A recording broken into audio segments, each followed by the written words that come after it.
सामाजिक न्याय की पाठशाला में एक बार फिर से आप सभी का स्वागत है।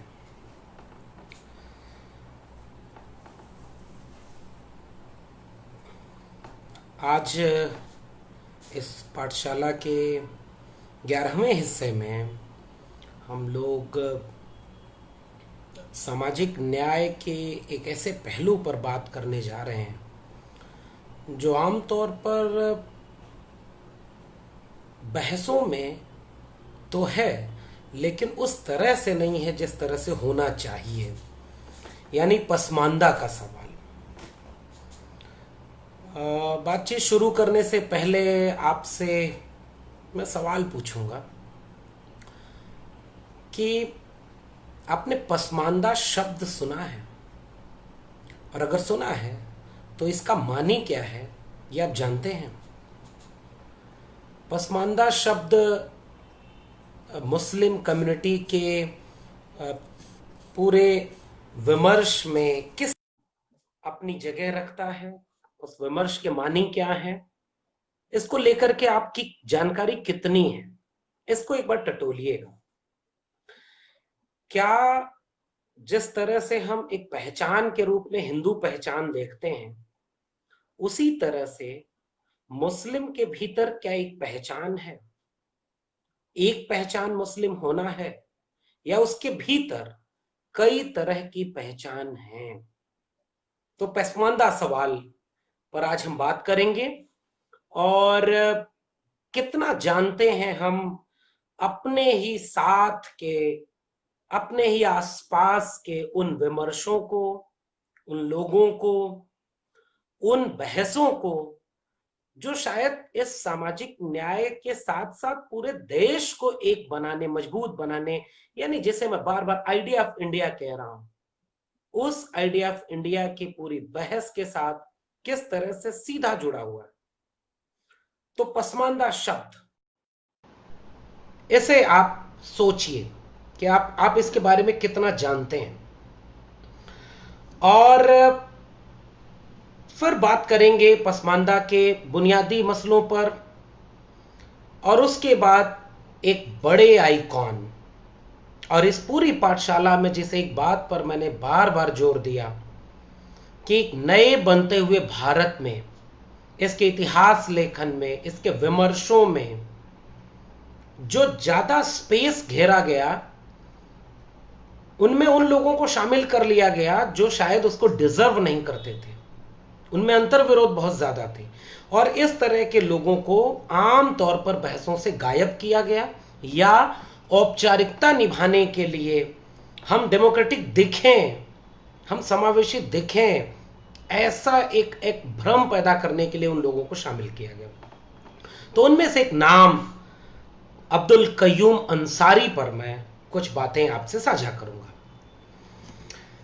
पसमानदा विमर्श जिस एक प्रतीक से अपने को सबसे शुरुआत में जोड़ता है, वो है कबीर। एक नवजागरण, पुनर्जागरण जब भारतीय समाज में हो रहा था भक्ति आंदोलन के रूप में, वहां कबीर की लेखनी जब अपनी इस पूरे विमर्श को एक रूप दे रही थी, एक नया विमर्श खड़ा कर रही थी, तो कबीर को इसलिए उन्होंने अपने सबसे प्रमुख अगुआ के रूप में स्वीकार किया पसमानदा विमर्श के लोगों ने। इसकी वजह यह है कि कबीर में भारतीयता का आत्मा है, भारतीयता है, और कट्टरपंथ, चाहे वो हिंदू कट्टरपंथ हो या मुस्लिम कट्टरपंथ हो, उन दोनों को एक साथ सिरे से चुनौती देने का काम कबीर किया है। मैं कहता आंखन की देखी, तू कहता कागज की लिखी, अरे इन दोन राह न पाई, हिंदुन की हिंदुआई देखी, तुर्कन की तुर्काई, अरे इन दोन राह न पाई।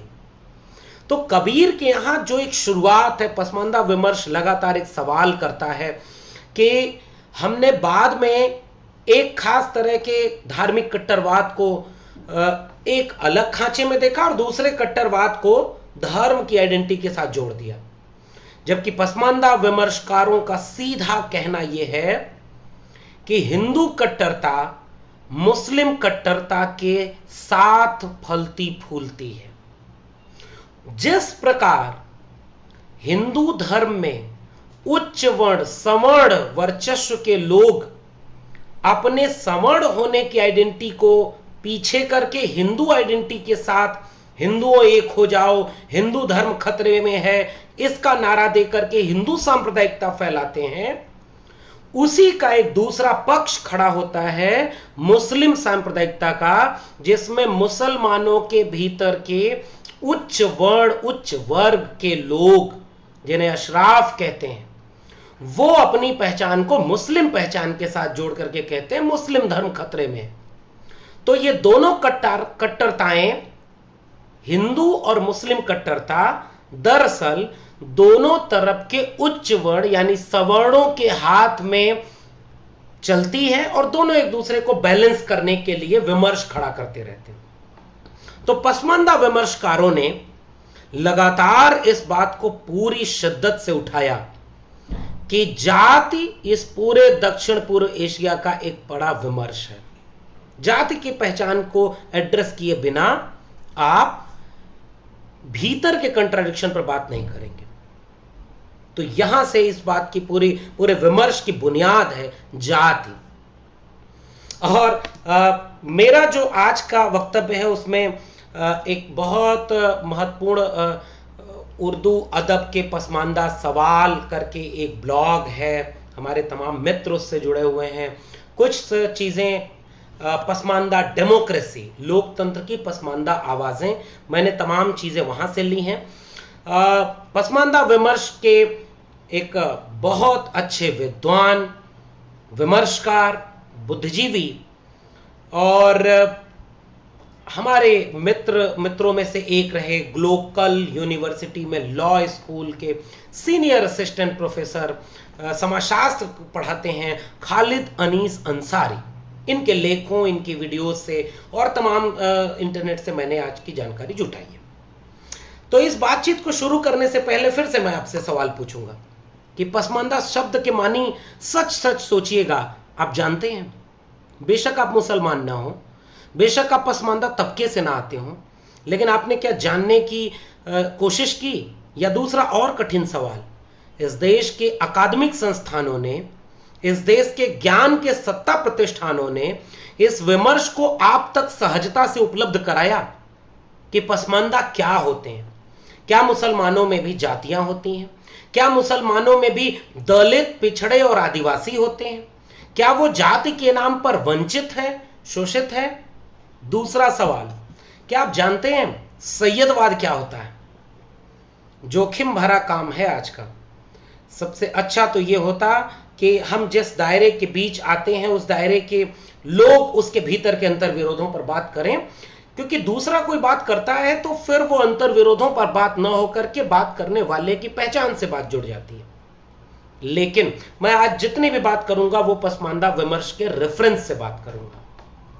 तो बताइए कि क्या आप सैयदवाद को जानते हैं? सैयदवाद शब्द का मानी जानते हैं? सैयद क्या होते हैं जानते हैं? मुसलमानों में 3 कैटेगराइजेशन बहुत बड़े बड़े स्तर पर चलता है, अशराफ, अजराफ और अरजाल। क्या आपने सुना है? और आइडिया ऑफ इंडिया में ज्ञान के सत्ता प्रतिष्ठानों के विमर्शों में क्या ये शब्द आप तक पहुंचाए गए? एक तरफ अकलियत यानी मुसलमान पहचान और दूसरी तरफ अक्सरियत यानी बहुजन पहचान। और पसमानदा शब्द का मानी बहुजन शब्द के लगभग समानार्थी है और पसमानदा में दलित, पिछड़े और आदिवासी मुसलमान शामिल होते हैं।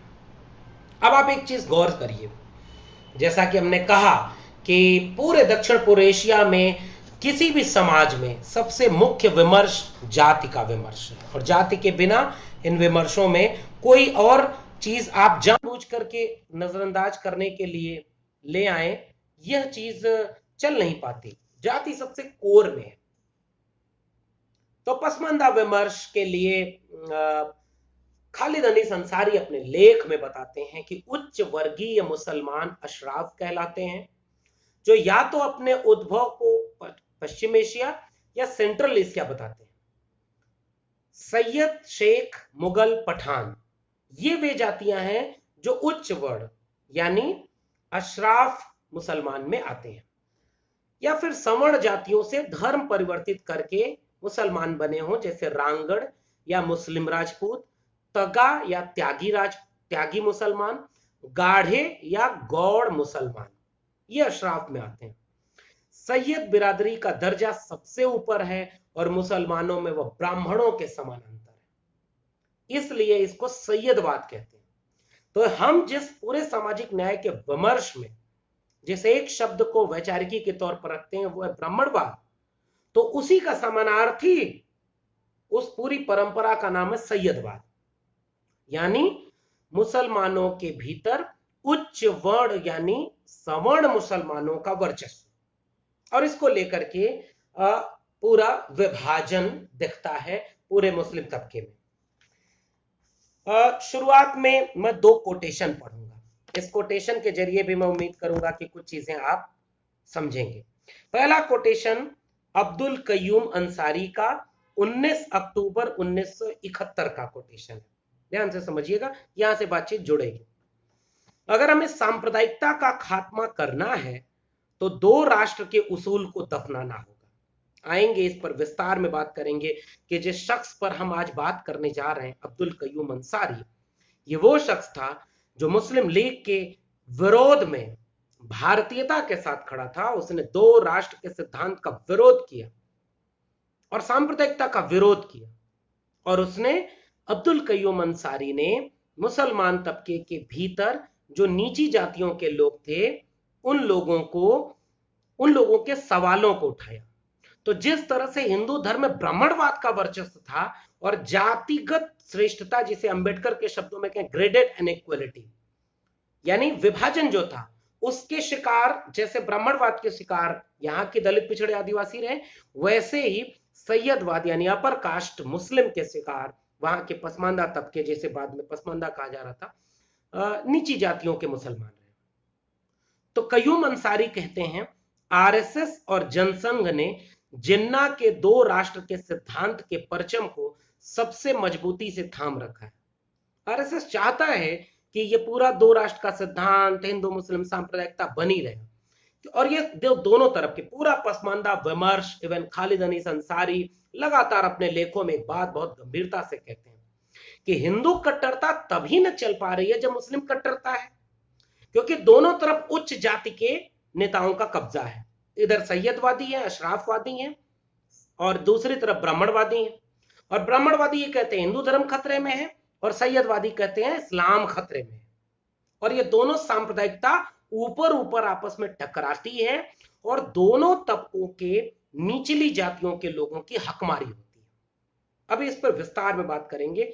अभी कोटेशन देखिए अब्दुल कय्यूम अंसारी का। इस कारण मैं हमेशा जोर देता हूं कि सारी सांप्रदायिक पार्टियों पर कानूनी प्रतिबंध लगना चाहिए, चाहे वह आरएसएस, जनसंघ, जमात इस्लामी या मुस्लिम लीग हो।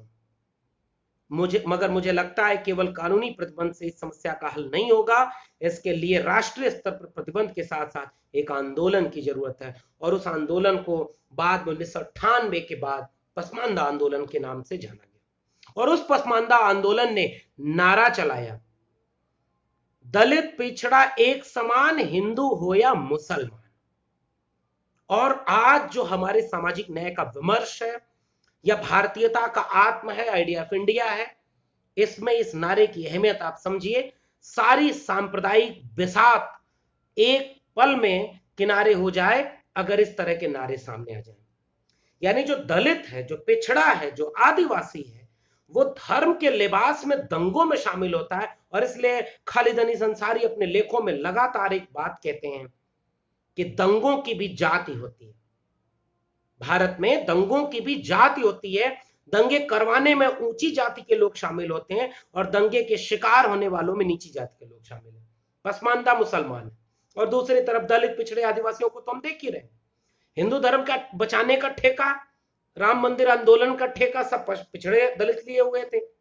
और मलाई खाने वाले, पुजारी बनने वाले और ब्यूरोक्रेसी से लेकर के हर पदों पर कौन गया? उच्च वर्ण का ब्राह्मणवाद यानी सवर्ण। उसी तरह से पसमानदा आंदोलन का कहना यह है कि लगातार सांप्रदायिकता की आड़ में विमर्शों को जाति पर केंद्रित होने की बजाय धर्म पर केंद्रित किया गया, जिसमें दोनों तरफ के सवर्ण तबकों की साजिश। और अली अनवर अंसारी, जिन्होंने एक बहुत महत्वपूर्ण किताब लिखी है मसावात की जंग। मसावात का अर्थ होता है बराबरी, समानता, जो हमारे संविधान का मूल उत्स है।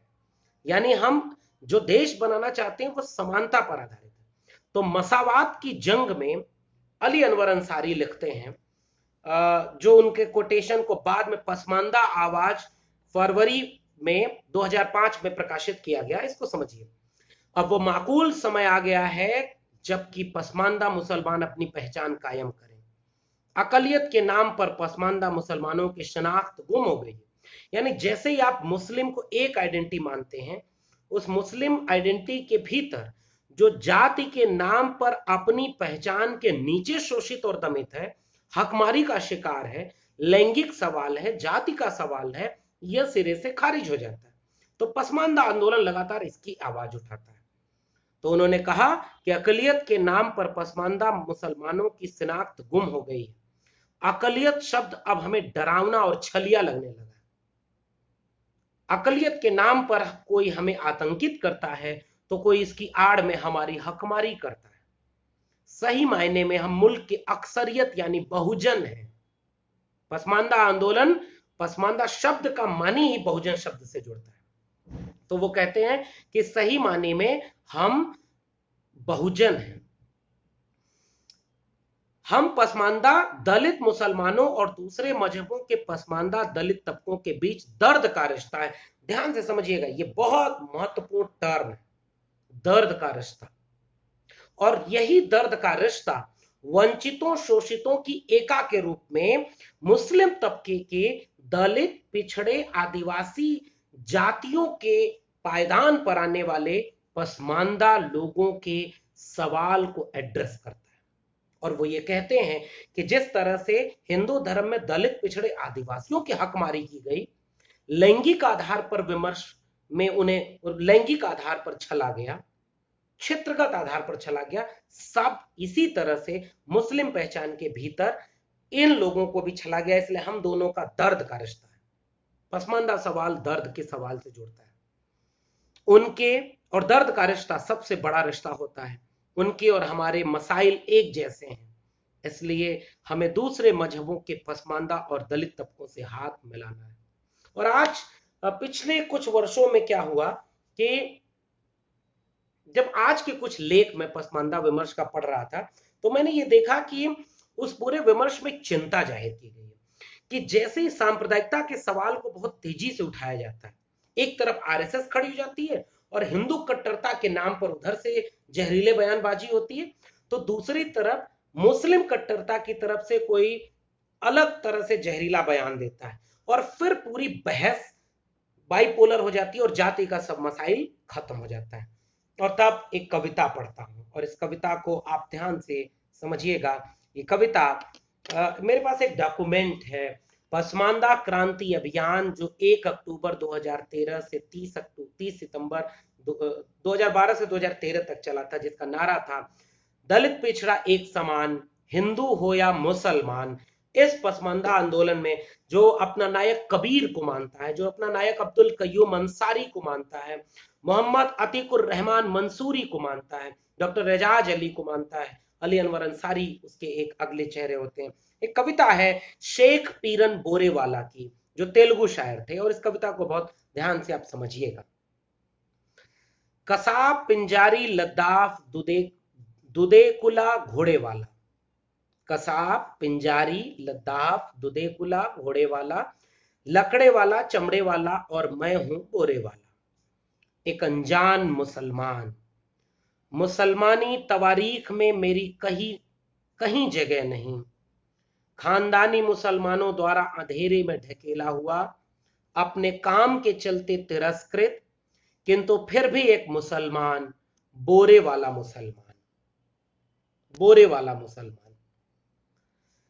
तुम मुझसे परहेज करते हो क्योंकि मेरी जाति और जीने का अंदाज ही ऐसा था। तुम मुझे नाकाबिल समझते हो, भूखे पेट रहकर भी मैंने कलमा सीखा, तुम मुझसे दूरी रखते हो फिर भी मैं सूरा रटता हूं, तुम्हारी तरह नमाज रोजा जक़ात सब करता हूं, कभी कभी तुम्हारे बीच होता हूं, किंतु तुम्हारी आंखों में फिर वही घृणा, अजीब सी बातें करते हो, ठंडापन होता है तुम्हारे व्यवहार में और हंसी उड़ाते हो मेरी, मेरे काम और मेरी भाषा की। क्या मानवीय है और क्या अमानवीय, कौन सभ्य है और कौन असभ्य। मैं बोरे वाला वंश में पैदा हुआ, इन चीजों को नहीं मानता। मैं तो इतना ही जानता हूं कि मैं मुसलमान हूं, इस्लाम मेरा भी धर्म है। इस कविता को आप अगर गंभीरता से देखें तो यह कविता वही दर्द पैदा कर रही है जो अछूत कविता उस समय आजादी, जंग आजादी चल रही थी और उस समय अछूत कविता ने जो दर्द पैदा किया, जो बाद में ठाकुर का कुआं ओम प्रकाश वाल्मीकि की कविता ने दर्द पैदा किया। तो ये है पूरे पूरे विमर्श का दायरा, जिसमें पसमानदा सवाल लगातार ये कहता है कि हम अपने धर्म के भीतर जाति के नाम पर शोषित और वंचित हैं। अब मैं कुछ आंकड़े दे रहा हूं जो बहुत हैरान करने वाले आंकड़े हैं और इसको जरूर इस पे बात होनी चाहिए। अब जैसे जो हमने बताया ना कि हिंदू कट्टरता मुस्लिम कट्टरता एक दूसरे को पल्लवित पुष्पित करती है, यानी दोनों एक दूसरे के खाद पानी है, और ये दोनों मिलकर के दंगे कराते हैं और इन दंगों में दोनों तरफ के बहुजन मारे जाते हैं, दलित पिछड़े आदिवासी हिंदू बहुजन और पसमानदा यानी दलित पिछड़े आदिवासी मुस्लिम बहुजन। और इसके लिए फिर उन्होंने कहा कि आमतौर पर जब धर्मांतरित हुआ पूरा तबका तो जातियां नहीं गई और भारतीय मुसलमानों में जातियां। इन्हीं लेखों के जरिए खालिद अनीस अंसारी बताते हैं कि पश्चिमी उत्तर प्रदेश में हलाल खोर भंगी के लिए वजू का अलग लोटा रखा जाता है मस्जिदों में। बिहार में अलग अलग जातियों के अलग अलग मस्जिदें हैं, अशराफ अलग मस्जिद में जाते हैं। और एक वाकया फिर ये बताते हैं, मैं उनका नाम बोलता हूं, द वायर पे उनका इंटरव्यू है, आपको जरूर देखना चाहिए। डॉक्टर अयूब रईन जो भारत के दलित मुसलमान नामक पुस्तक के लेखक हैं, डॉक्टर अयूब रईन, और वो बताते हैं अपने इंटरव्यू, अपने साक्षात्कार में कि बिहार में क्या हुआ कि जब वो अलग अलग जातियों के लोगों के बारे में पता लगाना शुरू किए तो वो जाके देखते हैं कि जो वो पेशा करते थे ना, उस पेशे के लोगों के जब धर्मांतरण हुआ तो वहां गए तो वो जातियां नहीं बदली, और पेशा जो करते थे वो उत्कृष्ट नहीं माना जाता था, हे दृष्टि देखा जाता था। इसलिए उन पेशों में लगातार एक बात आई कि अगर वो अपने बच्चों को पढ़ा दिए तो वो पेशा नहीं करेंगे और नौकरी उन्हें मिलेगी नहीं।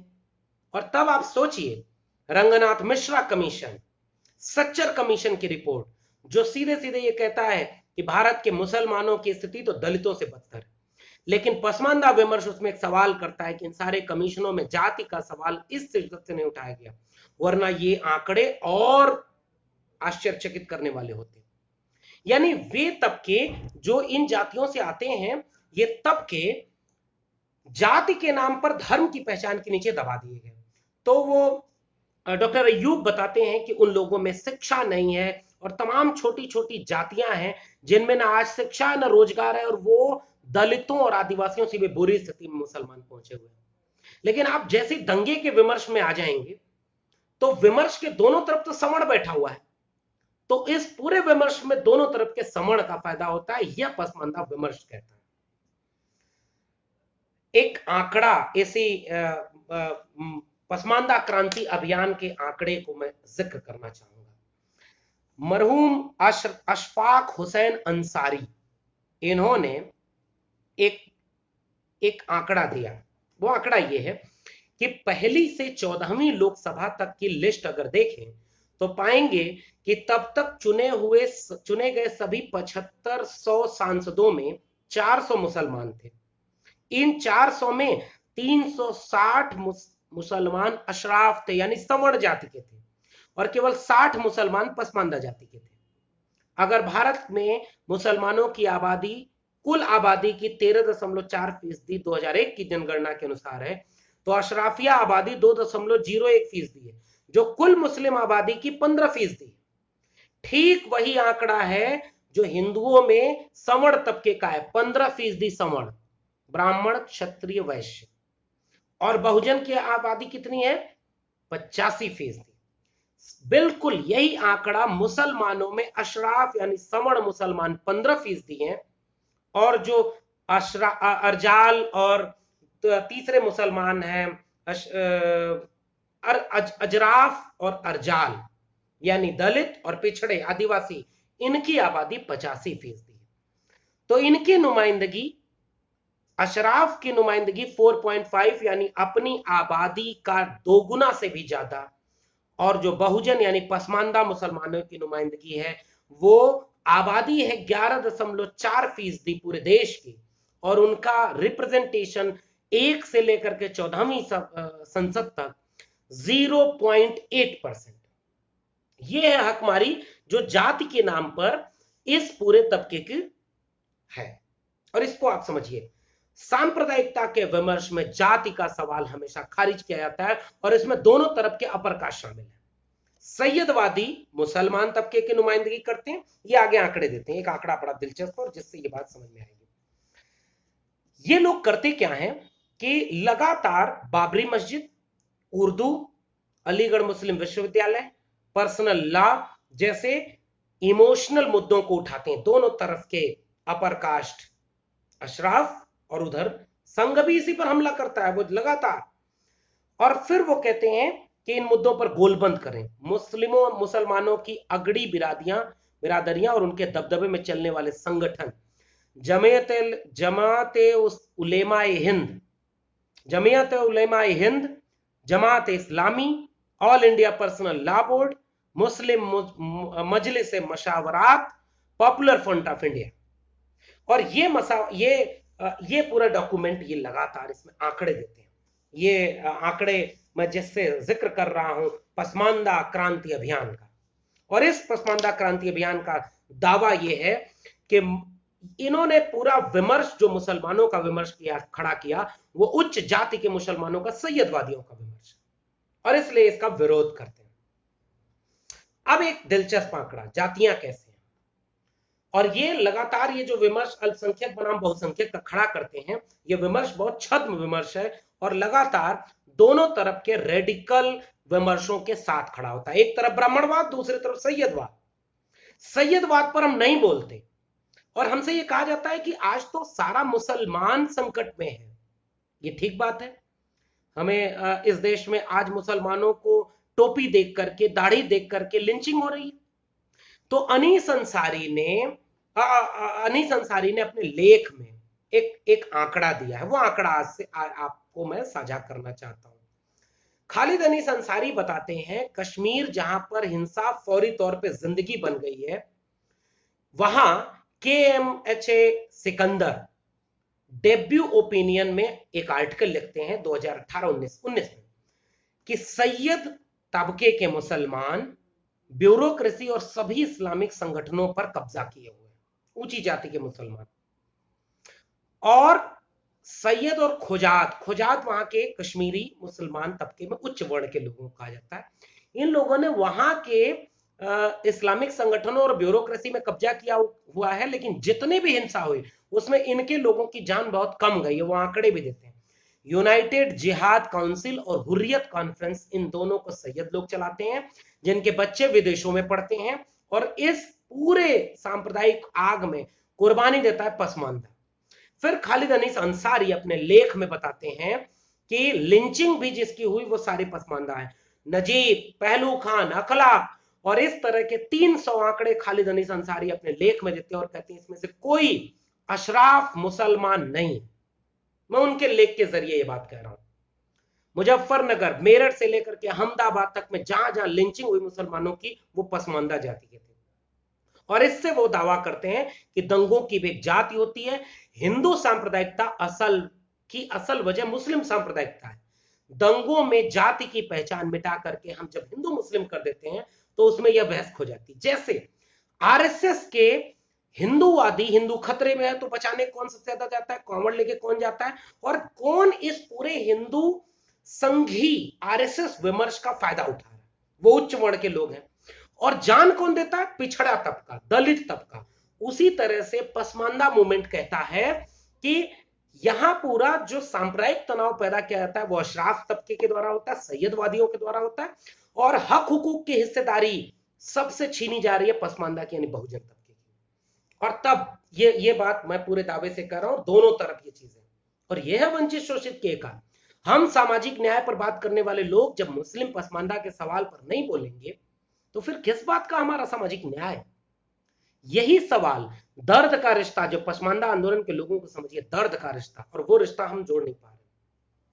अब कुछ इतिहास की बातें, कुछ इतिहास की बातों के जरिए मैं आपके बीच में कुछ तथ्य ले आ रहा हूं। दो तथ्य और इन लोगों ने दिया है। खिलजी काल में नीची जातियों को जब ऊंची तबके पर रखा जाने लगा तो जियाउद्दीन बर्नी ने फतवा ए जहांदारी में इसकी आलोचना की कि नीची जाति के मुसलमानों को ऊंची जाति के तबकों पर क्यों बैठाया जा रहा है।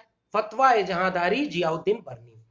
दूसरा एक तथ्य मिलता है, मुगल काल में एक ऑफिस बनाई गई थी जिसका नाम था निकाबत।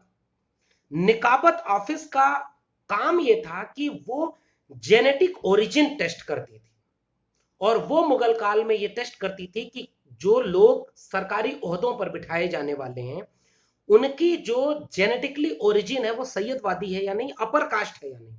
तो कास्ट हेजमनी पसमानदा मूवमेंट कहता है कि उस दौर में भी काम करती थी।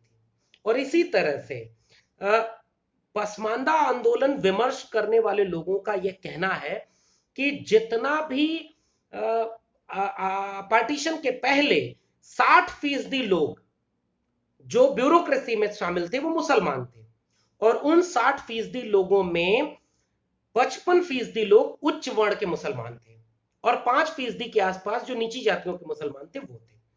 और तब ये दावा करते हैं कि बिहार में कब्रिस्तान अलग हो, बिहार में मस्जिद अलग हो। पहली शफ में खालिद अलीस अंसारी अपने लेख में बताते हैं कि पश्चिम उत्तर प्रदेश में कई बार ये विवाद हुआ कि छोटी जाति का व्यक्ति, जिसको जातियों का भी मैं नाम बोलना चाहूंगा, वो बहुत जरूरी मसला है, जितनी जातियों के लोग हैं, और इन जातियों में दलित, पिछड़े, आदिवासी मुसलमानों में कुंजड़े यानी राइन, जुलाहे यानी अंसारी, धुनिया यानी मंसूरी, कसाई यानी कुरैशी, फकीर यानी अलवी, हज्जाम यानी सलमानी, मेहतर यानी हलालखोर, ग्वाला यानी घोसी, धोबी यानी हवारी, लोहार बढ़ई यानी सैफी, मनिहार यानी सिद्दीकी, दर्जी यानी इदरीसी, वनगुंजर यानी ये पसमानदा जातियां, लाल बेगी, मोची, पासी, भन, भटियारा, पमरिया, नट, बखो, डफाली, नलबंद, धोबी, साई, रंगरेज, चिक, मिर्शीकार, दर्जी, ये सारी जातियां पसमानदा जातियों में आती हैं। और ये पसमानदा जातियां कभी भी सत्ता में, नौकरियों में, शिक्षा में अपनी हक हिस्सेदारी नहीं पा पाई। ये पसमानदा विमर्श का आरोप है। और उन्होंने ये कहा कि जिस तरह से हिंदू सांप्रदायिकता में संस्कृतिकरण के जरिए, ग्रेडेड इनइक्वालिटी के जरिए ऊपर वाली जाति अपने से नीचे वाली जाति का शोषण बनाए रखने के लिए जाति व्यवस्था को चलाई जा रही है, उसी तरह से मुस्लिम संप्रदाय, मुस्लिम तबके के भीतर जाति व्यवस्था को लगातार व्यवस्थित बनाए रखने का सवाल भी पसमानदा आंदोलन उठाता है। और उसके बाद ऐतिहासिक तथ्य यह है कि जब पूरा ये मामला बनता है तो पसमानदा आंदोलन की आवाज मोमिन कॉन्फ्रेंस से जुड़ती है। मोमिन कॉन्फ्रेंस, जिसका पहला सम्मेलन कलकत्ता में 1924 में हुआ था, जिसमें असीम बिहारी, खुद गांधी, महात्मा गांधी, अब्दुल कलाम आजाद, सभी लोग शामिल हुए थे। और ये मोमिन कॉन्फ्रेंस लगातार मुस्लिम धर्म के भीतर जो निचले तबके के लोग हैं उनकी आवाजों को उठाती है। उसमें 1937 के चुनाव के बाद अब्दुल कयूम अंसारी मोमिन कॉन्फ्रेंस से जुड़ते हैं। और उसके बाद दिलचस्प बात यह है कि जब मुस्लिम लीग 1931 की जनगणना के पहले गांव-गांव जाकर के ये बताती है कि अपना धर्म बोलिएगा, जाति मत बोलिएगा, तो मोमिन कॉन्फ्रेंस, जो बाद में ऑल इंडिया मोमिन कॉन्फ्रेंस बनती है, वो गांव गांव मुसलमानों के बीच जाकर ये कहती है कि आप अपनी जाति भी बताइए। और मोमिन कॉन्फ्रेंस ने टू नेशन थ्योरी को अपोज किया, यानी दो राष्ट्र के सिद्धांत। अभी कुछ दिन पहले माफी वीर सावरकर का कल ही तो था शायद, माफी Veer Savarkar to nation theory देने वाला, और आज वो ग्लोरीफाई किया जा रहा नायक। और हमने इस तरह के नायकों को, अब्दुल कयूम अंसारी को, आसिम बिहारी को, डॉक्टर एजाज अहमद को हमने कभी तवज्जो नहीं दी, क्योंकि हम सोशल जस्टिस की थ्योरी में जाति के विमर्श को मुस्लिम आइडेंटिटी के भीतर जाने में हिचकते हैं। तो मैंने आज जो कोशिश की वो पूरा पसमानदा विमर्श के पूरे आंकड़े आपके बीच में रख रहा हूं, और तब कहता हूं कि ये सवाल क्यों नहीं पूछे जाने चाहिए। अब्दुल कयूम अंसारी का जन्म 1 जुलाई 1905 को बिहार के डेहरी ऑन सोन में हुआ था। उनकी शिक्षा दीक्षा इलाहाबाद विश्वविद्यालय, कलकत्ता विश्वविद्यालय और अलीगढ़ मुस्लिम विश्वविद्यालय से हुई थी। और वो अब्दुल कयूम अंसारी पत्रकार, लेखक और कवि भी थे। वे उर्दू साप्ताहिक अल इस्लाह द रिफॉर्म इस नाम से एक पत्रिका निकालते थे जो साप्ताहिक थी, और मसावात नाम से उर्दू मासिक के संपादक थे। ऑल इंडिया मोमिन कॉन्फ्रेंस से 1937 के चुनावों के बाद जुड़ते हैं, और अब्दुल कयूम अंसारी बिहार राज्य के जमात उल मोमिनीन के अध्यक्ष भी बनाए जाते हैं। बिहार के सासाराम में अली बंधुओं के संपर्क में आने के बाद उन्होंने खिलाफत आंदोलन के जरिए स्वाधीनता संग्राम में भाग लिया। 1930-40 के दशक में इन्होंने मुस्लिम लीग और उनके दो राष्ट्र के सिद्धांत का जबरदस्त विरोध किया। स्वतंत्रता के बाद वो बिहार की कांग्रेस सरकारों 1946 से 52, 55 से 57, वो 62 से 67 में मंत्री रहे। वे बिहार प्रदेश कांग्रेस कमेटी के अध्यक्ष, बिहार के कांग्रेस कार्यकारी समिति के सदस्य व राज्यसभा के सदस्य 1970 से 72 तक रहे। कयूम साहब के नेतृत्व में उनकी पार्टी ने 1946 में बिहार विधानसभा का चुनाव लड़ा, जो मुस्लिम लीग के खिलाफ चुनाव था, और जिसमें वो मुस्लिम लीग के खिलाफ 6 सीटों में जीत दर्ज करते हैं और पहली बार वो शामिल होते हैं। 17 साल तक मंत्री रहते हैं, और जो पहला ओबीसी कमीशन बना था काका कालेलकर का आयोग, उसमें अब्दुल कयूम अंसारी काका कालेलकर कमेटी के सदस्य नामित होते हैं। और जो पसमानदा आवाजों को, यानी बहुजन मुसलमान की आवाज को बुलंदी से उठाने का काम करते हैं, और जो ये पहला चरण है, पसमानदा आंदोलन के लोग इसे पहले चरण के रूप में देखते हैं कि यह मोमिन कॉन्फ्रेंस जो लगातार टू नेशन थ्योरी के विरोध में खड़ी होती है और लगातार यह विमर्श करती है कि यह देश हमारा है, हम यहाँ के मूल निवासी हैं, हम बहुजन हैं, और हम उस तरह से वो कहते हैं। और दिलचस्प बात यह है कि पसमानदा मूवमेंट एक बात कहता है, ये जो दो राष्ट्र के सिद्धांत पर बहस हुई, इस दो राष्ट्र के सिद्धांत पर हामी भरी गई, दो राष्ट्र बनाए गए, इसमें दोनों तरफ जो लोग शामिल थे वो उच्च वर्ण सवर्ण लोग शामिल थे, चाहे वो हिंदू खेमा हो, चाहे वो मुस्लिम खेमा हो, और दोनों तरफ 15% सवर्ण तबके ने बैठ करके दोनों राष्ट्र के बीच एक खाई पैदा की, और दोनों तरफ के पसमानदा यानी बहुजन तबके ने कोई आग इस तरह से नहीं लगाई। आग लगाने वाले लोग ऊपर से थे। पसमानदा विमर्श यह आरोप लगाता है, और यही आरोप पसमानदा विमर्श का आज भी है कि आप मुसलमान आइडेंटिटी के भीतर सैयदवाद को अगर जिंदा रखने की बात करते हैं, यह ठीक वैसे ही है जैसे आरएसएस हिंदू आइडेंटिटी के भीतर ब्राह्मणवाद को जिंदा रखने की कोशिश करता है। यह पसमानदा विमर्श का सबसे जरूरी सवाल है, सैयदवाद और ब्राह्मणवाद को एक साथ खारिज करने की बात करता है, और यह है आइडिया ऑफ इंडिया, यह है असल में सोशल जस्टिस। मैं आज उसी विमर्श को आपके बीच में रख रहा हूं। पसमानदा विमर्शकार ये कहते हैं कि उसके बाद दूसरा चरण मंडल कमीशन के आसपास निकलता है, और तब वो मंडल कमीशन के दौर में जो नया शब्द आता है 1998 से पसमानदा, यह शब्द पहले नहीं चलता था। पहले तो यहां तक हुआ कि जब खालिद अनीस अंसारी बताते हैं कि जब अंसारी टाइटल लगाया गया नीची जाति के मुसलमानों के द्वारा, तो मैं वो तथ्य आपके बीच में रखता हूं। अंसारी, कुरैशी, मोमिन, ये तीनों उच्च वर्ण के सवर्ण मुसलमानों के टाइटल थे। तो जब इन्हें नीची जाति के लोग मुसलमानों ने अपने टाइटल के बतौर लगाया, तो देवबंद के मुफ्ती मोहम्मद सफी के नेतृत्व में एक बैठक बुलाई गई, और उसमें यह कहा गया कि अगर आप ये अंसारी टाइटल लगाते हैं तो हम आपका विरोध करेंगे।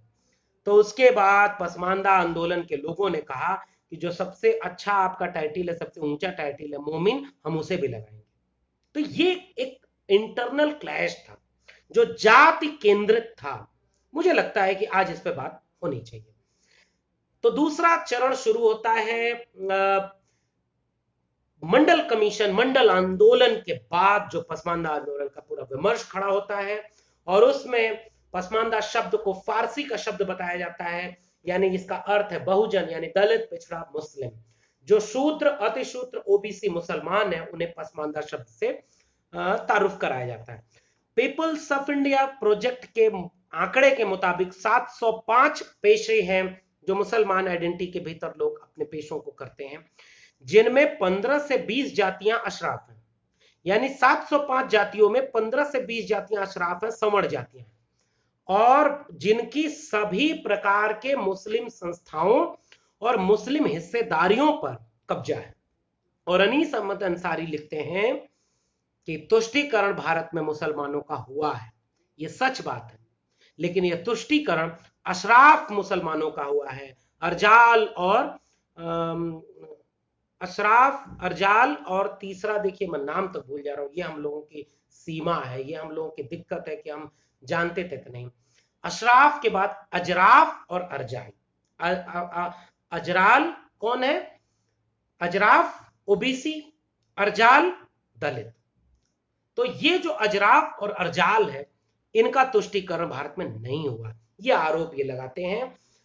उसके बाद ये कहते हैं 1998 में पसमानदा शब्द प्रचलन में आया, जो बहुजन शब्द का समानार्थी है, और इसमें फिर ये विमर्श खोल करके आने लगा कि जिस तरह से हमारे यहाँ पुरोहित, पंडा पुरोहित था, जिसको फूले पेरियार अंबेडकर कहते हैं, उसी तरह से यहाँ मनु मुल्ला, मनुवादी उलेमा, यह शब्द इस्तेमाल किया जाने लगा। और तब यह विमर्श खड़ा हुआ कि सर सैयद अहमद खान ने अपनी किताब असबाब बगावत हिंद में बज्जात जुलाहा शब्द का इस्तेमाल किया, और तब कहा गया कि सैयदवाद क्यों मुस्लिम धर्म के भीतर जाति के सवाल को एड्रेस नहीं करता। और अभी हाल ही में 2018-19 में भी इस पर विवाद हुआ, तमाम लोगों ने मुकदमे किए कि मुस्लिम पहचान के ऊपर हमला है, जबकि मेरा मानना यह कि यह जोखिम उठाना होगा। अली अनवर अंसारी साहब से किसी ने पूछा, दो वाकये मैं बताऊंगा, कि इनसे पूछा गया कि आपका ये मौका नहीं है, आप इस समय तो पूरी मुस्लिम पहचान पर हमला हो रहा है, लिंचिंग हो रही है, दाढ़ी देख करके, टोपी देख करके आपके ऊपर हमला हो रहा है, आपको देश से निकालने जाने की बात कही जा रही है। इस समय आप पसमानदा विमर्श को खड़ा करके एक मुस्लिम आइडेंटिटी की यूनिटी को ब्रेक करेंगे।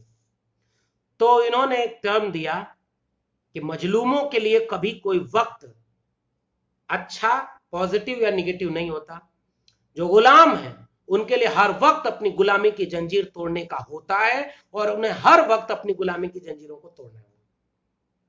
और इस बात से यह पूरा पसमानदा मूवमेंट चलता है, और यह मूवमेंट सर सैयद अहमद खां को भी सैयदवादी घोषित करता है, यानी ब्राह्मणवादी घोषित करता है। और अनीस अहमद अंसारी बताते हैं कि कौम शब्द खुद सैयद शेख मुगल पठान, यानी एलीट मुसलमानों के टर्म में ही आता था। 1919-20 के बाद जब इलेक्टोरल पॉलिटिक्स मजबूत हुई, तब जो है कौम शब्द एक धार्मिक पहचान के साथ जुड़ता है। खालिद अमीस अंसारी आगे अपना पूरा विस्तार में लेख लेते हैं। उस पर आने से पहले 1994 में डॉक्टर एजाज अली एक संगठन बनाते हैं, ऑल इंडिया बैकवर्ड मुस्लिम मोर्चा, और 1998 में अली अनवर अंसारी पसमानदा मुस्लिम महाज नाम से पसमानदाओं का ये संगठन बनाते हैं।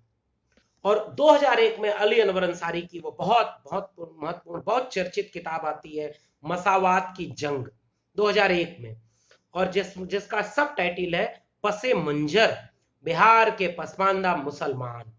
और जिस तरह से आज एक दलित को उसकी दलित पहचान के बतौर राष्ट्रपति पद पर बिठा करके दलितों का शोषण किया जा रहा है, एक ओबीसी को प्रधानमंत्री के पद पर बिठा करके ओबीसी के आरक्षण हर जगह से छीने जा रहे हैं, ओबीसी को की हत्याएं हो रही हैं बिहार, यूपी में, ओबीसी के पूरे विमर्श को, उनके पूरे हक हुकूक को, संवैधानिक हक को छीना जा रहा है। इसी तरह से मुस्लिम पहचान के कुछ लोगों को ऊपर बिठा करके इस तरह के विमर्शों को खारिज किया जा रहा है। यह आरोप है पसमानदा विमर्श का। और इससे पसमानदा विमर्श दलित मुसलमान नाम से अली अनवर अंसारी 2004 में एक किताब लिखते हैं। महाराष्ट्र से Shabbir Ansari all India Muslim OBC organisation खड़ा करते हैं और इस तरह से मंडल कमीशन के बाद लगातार इस देश में पसमानदा आंदोलन मजबूत होता है और लड़ाई लड़ता है।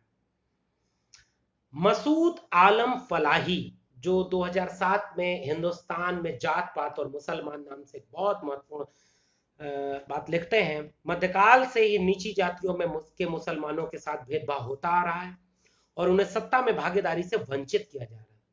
मुगल बादशाह औरंगजेब 1618 से 1707 तथा बहादुर शाह जफर यानी 1862 को पसमानदा नेता जातिवादी बताते हैं।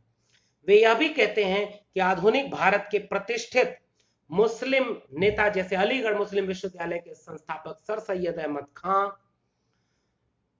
भी नीची जाति के मुसलमानों के बारे में अपमानजनक शब्द यानी बज्जात जुलाहा इस्तेमाल करते हैं और ऊंची जातियों के हितों के संरक्षक होते हैं।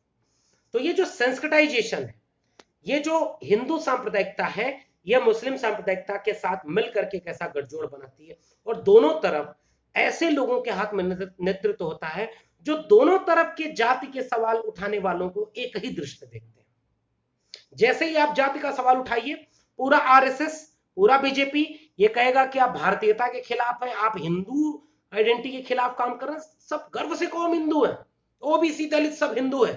वैसे ही पसमानदा के सवाल उठाने पर मुस्लिम पहचान के कुछ विचारक ये कहते हैं, ये पसमानदा आंदोलन का आरोप है और इस्लाम खतरे में है, हिंदू खतरे में है। ये दोनों एक जैसे विमर्श हैं और दोनों विमर्श दंगे कराते हैं और दंगे में शिकार हत्याएं होती हैं। पहलू खान, जुनैद और अखलाक से लेकर के नजीब तक की वो पसमानदा होते हैं।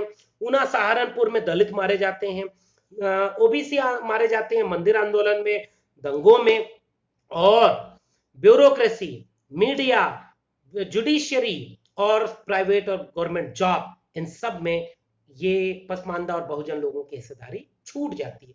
तो जो छूट गया है वही पसमानदा है। जिसका कभी हक हुकूक नहीं मिला वो पसमानदा है। जिस पे डिबेट नहीं होती वो पसमानदा है। डॉक्टर अंबेडकर का कोटेशन मैं अनीस अहमद अंसारी के उसी हवाले से दूंगा। डॉक्टर अंबेडकर लिखते हैं कि गुलामी भले ही विदा हो गई हो, जाति तो मुसलमानों में भी कायम है। यानी धर्म परिवर्तन के बाद जो लोग यहां से वहां गए उनकी जातियां नहीं है, शादियां नहीं होती उस तरह से। अब बेशक कुछ चीजें टूट रही होंगी, लेकिन जाति के विमर्श को खड़ा तो करना होगा कि जिसकी जितने हिस्सेदारी है। और एक सवाल, मंडल कमीशन के आसपास एक बहुत नारा पॉपुलर हुआ था जो बाबू जगदेव प्रसाद कुशवाहा और अर्चक संघ और उसके बाद मंडल कमीशन के दौर में भी खूब लगा, कांशीराम ने लगाया, जिसकी जितनी संख्या भारी उसकी उतनी हिस्सेदारी। तो पसमानदा आंदोलन के विमर्शकारों ने यह कहा कि अगर आप उसकी हिस्सेदारी की बात करेंगे तो हिस्सेदारी में बहुजन राजनीतिक पार्टियों ने भी तमाम जगहों पर वह हिस्सेदारी नहीं दी। इसलिए पसमानदा आंदोलनकारी उस नारे को संशोधित करके ये लगाते हैं कि जिसकी जितनी संख्या भारी उसकी उतनी जिम्मेदारी, और इससे पसमानदा मूवमेंट की बात करते हैं। और यही बात अंबेडकर उस समय कह रहे थे। 1900 अंबेडकर लिखते हैं 1901 अंबेडकर का सम्यक प्रकाशन यानी पाकिस्तान अथवा भारत का विभाजन, इसके पेज नंबर 229-30 पर यह लेख है। 1901 सेंसस रिपोर्ट के आधार पर अर्जाल या दलित मुसलमानों के बारे में वह कहते हैं उनके साथ कोई भी मुसलमान मिलेगा जुलेगा नहीं और न उन्हें मस्जिद और सार्वजनिक कब्रिस्तानों में प्रवेश करने दिया जाता है। डॉक्टर अंबेडकर हिंदुओं में चलने वाले समाज सुधार आंदोलनों का हवाला देते हुए लिखते हैं, मुसलमान यह महसूस ही नहीं करते हैं कि ये बुराइयां हैं, परिणामतः वे उनके निवारण हेतु सक्रियता भी नहीं दर्शाते। इसके विपरीत वे अपनी मौजूदा प्रथाओं में किसी भी परिवर्तन का विरोध करते हैं। तो पसमानदा आंदोलनकारी लगातार जो सब उसी तबके से आते हैं वो भी तो मुसलमान है भाई, और पसमानदा आंदोलन की आवाज क्यों नहीं उठाई थी? दलित पिछड़ा एक समान, हिंदू हो या मुसलमान, कौन से सांप्रदायिक दंगा आप इसके बाद करा सकते हैं? तो सांप्रदायिकता की जड़ तो हिंदू कट्टरवाद और मुस्लिम कट्टरवाद में, और दोनों एक दूसरे को पल्लित पोषित करते हैं।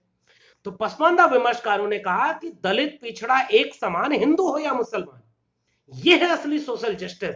और इस विमर्श को दोनों तरफ के अपर कास्ट निगेट करते हैं। जैसे आरएसएस कहता है कि ये सारे जातिवादी लोग हैं।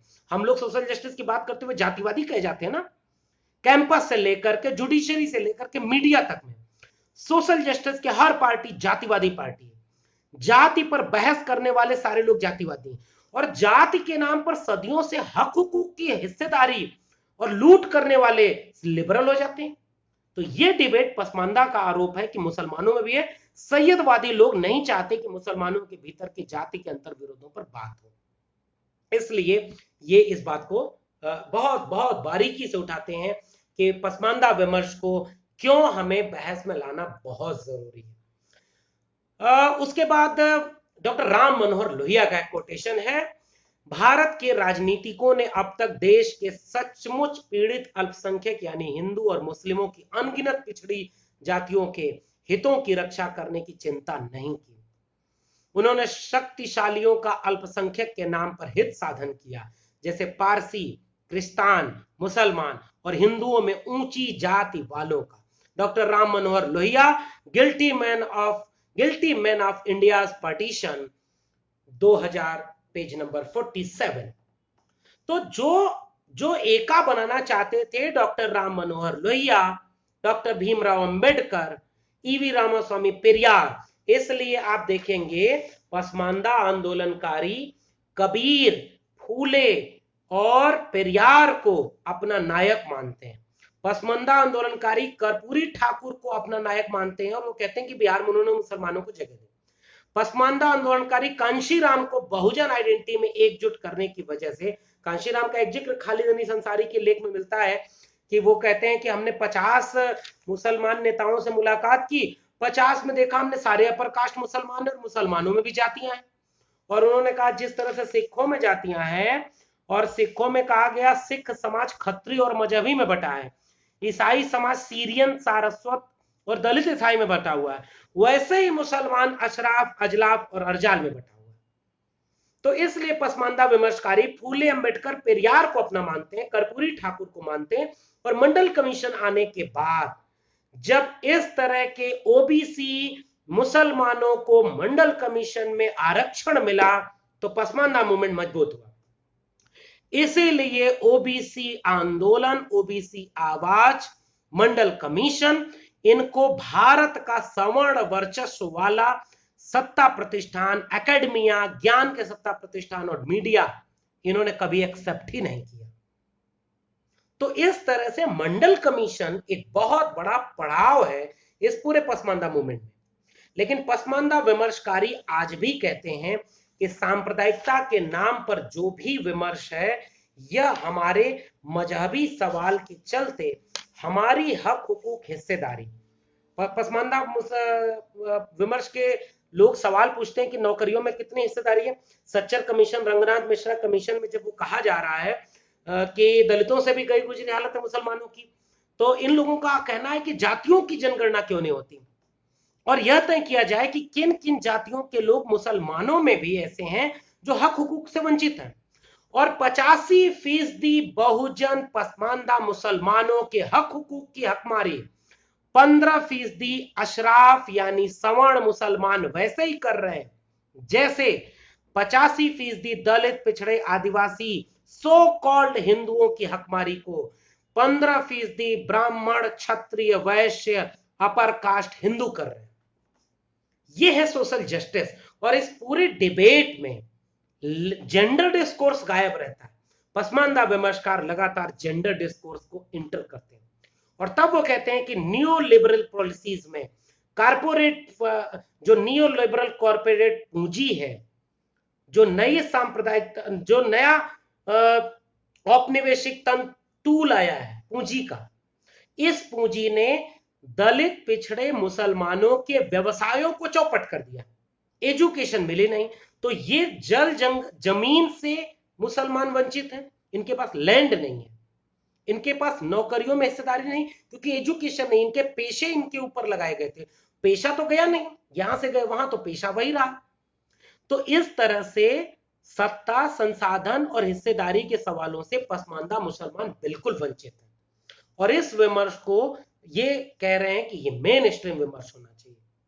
तो ये पूरा विमर्श ये कहते हैं कि सच्चर कमीशन, हंटर कमीशन से लेकर के रंगनाथ मिश्रा कमीशन, सच्चर कमीशन, ये सब कहते हैं कि जैसे अविभाजित भारत में मुसलमान 20% थे और नौकरियों में 60% थे, और उनमें से भी 2 से 3% सवर्ण मुसलमान जिनकी आबादी थी वो नौकरियों में 55% थी। वैसे ही आज भी इन्होंने जो ये बताया कि 7700 पहली लोकसभा से 14वीं लोकसभा तक 7500 सांसदों में 400 मुसलमान हुए, और उन 400 मुसलमानों में 340 अशराफ यानी सवर्ण मुसलमान, और केवल 60 यानी अशराफ जिनकी आबादी 4.5% नुमाइंदगी है, जिनकी आबादी 2.0% यानी दोगुना से भी ज्यादा, और पसमानदा मुसलमानों जिनकी आबादी 11.4% है, उनका रिप्रेजेंटेशन 0.8%। ये है विमर्श, ये है पूरा पसमानदा विमर्श। तो हिंदू सांप्रदायिकता मुस्लिम सांप्रदायिकता को दोनों एक दूसरे का खाद पानी देते हैं, और दंगों की भी जाति होती है। जाति के नाम पर धार्मिक पहचान थोपी जाने की वजह से वो पूरे विमर्श को इस तरह से खारिज करते हैं, और ये कहते हैं कि ब्राह्मणवाद की तरह सैयदवाद के ऊपर भी हमें सवाल उठाना है। इस पर आपको विचार करना चाहिए। और इन सबको मोमिन कॉन्फ्रेंस, जो अब्दुल कयूम अंसारी, और अब्दुल कयूम अंसारी के बाद डॉक्टर एजाज, और उसके बाद अली अनवर अंसारी, और तमाम लोग, ये लोग उसको उठाते हैं। तो कबीर का वो वाकया याद आता है जब कबीर कहते हैं, काकर पाथर जोड़ के मस्जिद लई चुनाए, ताचड़ मुल्ला बाग दे क्या बहरा हुआ खुदाए। और वही कबीर यह भी कहने का साहस रखते हैं, पाथर पूजे हरि मिले तो मैं पूजूं पहाड़, ताते ये चाकी भली पीस खाए संसार। अरे इन दोन राह न पाई, हिंदुन की हिंदुआई देखी तुर्कन की तुर्काई। तुम कत बाभन हम कत सूद, हम कत लोहू तुम कत दूध। ये सब कबीर ने लिखा। एक बूंद ते सब उत्पन्ना, कौन बाभन कौन सूदा।